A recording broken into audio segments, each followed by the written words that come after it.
Housing is not a privilege, it's a right. Everybody should be able to live somewhere. There is a new wave of homelessness growing in the United States. Many families who were living paycheck to paycheck lost their jobs during the pandemic and are now grappling with homelessness. From Oakland, where a pregnant single mother is newly homeless. I'm going insane out here. Like, I'm looking over my shoulders in the middle of the night in the truck, staring at my child because I want him to be safe. To a couple with 2 daughters in Atlanta. An estimated 560,000 Americans are unhoused on any given night, and experts predict that could increase by 45% by the end of the year. We're seeing a shift actually in homelessness. It's teachers, it's entire families, it's students in the public school system. Their families are experiencing homelessness. Homelessness has become a chronic public health issue within recent years. In fact, most people have heard the term homeless or have seen a homeless person in society, yet they do not understand the extent of this issue or what happens after an undomiciled person re-enters society. According to Whitehouse.gov, approximately 550,000 or 2% of the United States population in January 2018 were considered homeless, with 35% of those being unsheltered.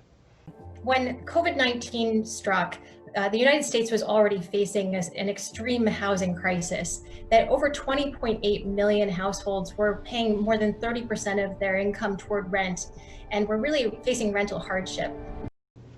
The face of today's homeless population is vastly different than the images portrayed in the past. Generally, the stereotypical image of a homeless person was someone middle to older age dealing with social issues, alcoholism, substance abuse, disabilities, or a limited fixed income.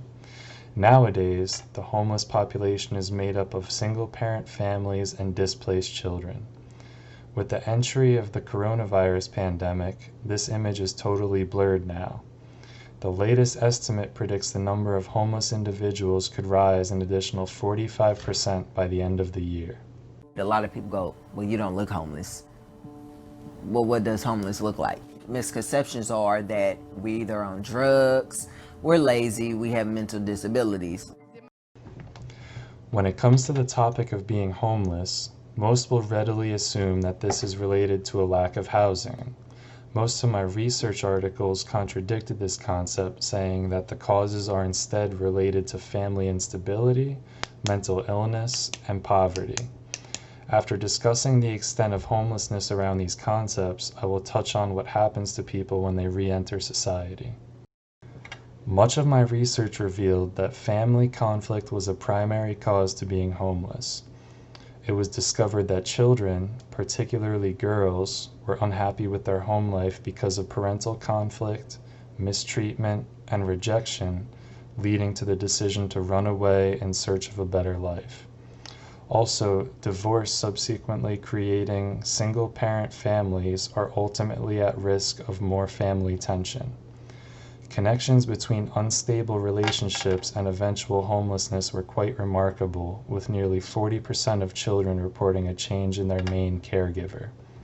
Some of these links are related to parents that leave the family because of relationship issues, legal processes, and even death. My research revealed that mental illness was a secondary cause of homelessness. In fact, my research asserts that mental illness can have a negative impact on one's living status. Many single-parent families were known to suffer higher levels of stress, guilt, anxiety, and depression that could eventually worsen and progress into homelessness.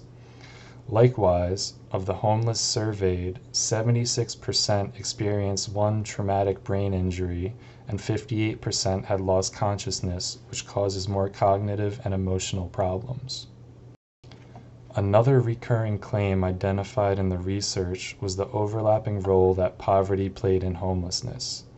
A study by Embleton reveals that poverty at 39% was the most common reason for being homeless among youth with street involvement. This was followed closely by family conflict at 32% and abuse at 26%, demonstrating the close relationship between poverty, family instability, and being homeless. Although the authors of my research had good ideas, their concepts were not incorporated together. Therefore, there were several gaps in my research, and as my thesis statement of "Does lack of mental health services cause homelessness?" went unanswered. Today in this video, I am here to discuss one of these gaps. What happens when homeless people re-enter into society, and how can we help? Returning to the community from a housing shelter or the streets presents an inordinate number of obstacles related to employment, housing, treatment for health and behavioral health issues, and family reunification. In fact, the longer a person is homeless, the harder and more expensive it becomes to rehouse this person. Research by Kim and Garcia reveals that approximately 41% of homeless families exiting a shelter return to the shelter within a year. These are large numbers when you think about it, and let me tell you why this happens. As was mentioned above, homelessness has a multitude of causes. What is interesting is that a few of these issues are bidimensional. For example, the adult of a single family has a higher level of stress, guilt, anxiety, and depression when trying to keep their household lodged. When this progresses into homelessness, these individuals are at high risk for societal abuse, like muggings or beatings, and sustaining traumatic brain injuries.